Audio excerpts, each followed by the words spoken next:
What's up guys? Ako si Pau, Marinong Bicolano. Ready na nga ang mga bodega namin para sa loading operation mamayang gabi. At may mga sumampa na rin na authorities na nag-inspection sa barko namin. 6pm na nga nang matapos yung mooring operation sa naka-alongside na bulk carrier sa starboard side namin. At around 7pm ay nag-start na silang ilipat ang kanilang mga kargada sa aming barko. Isang napakagandang umaga sa bansang Russia.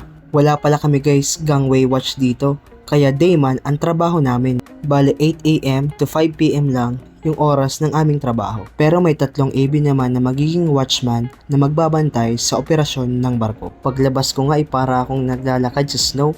Pero hindi yan snow guys, kundi yan ang aming kargada.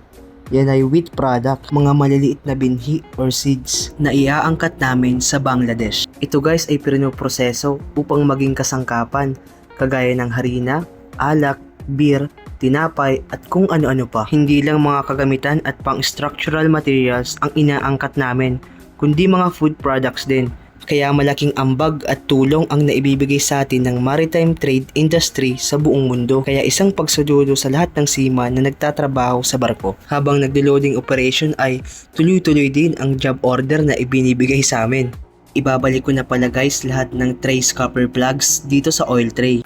Bago ko pala ito ibalik ay kailangan muna nitong lagyan ng grasa para suwabing-suwabe ang pakapasok at hindi ito kalawangin agad at madali din siyang tanggalin kapag kinakailangan. Tinanggal ko pala guys lahat ng scupper plug during cargo hold cleaning para madrain lahat ng tubig na nai-stuck dito. Ano nga ba ang purpose ng tray scupper plugs at oil tray?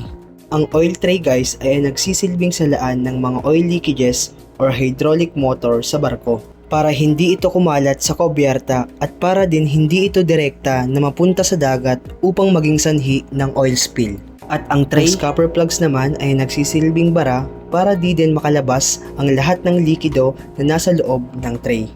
Pagkatapos pala ng aking unang job order ay pumunta na ako sa engine room. Shoutout pala sa big boy naming oiler, si Sir Lindon from Cebu.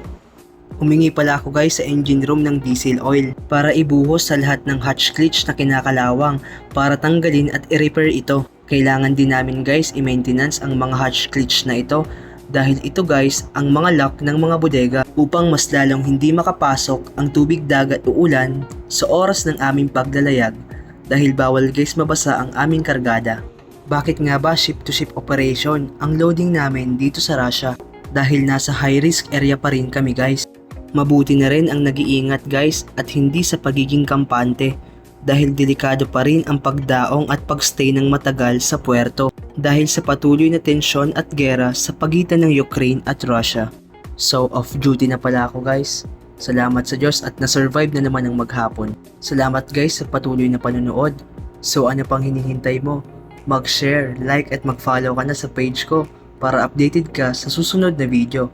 So hanggang dito na lang guys. Salamat!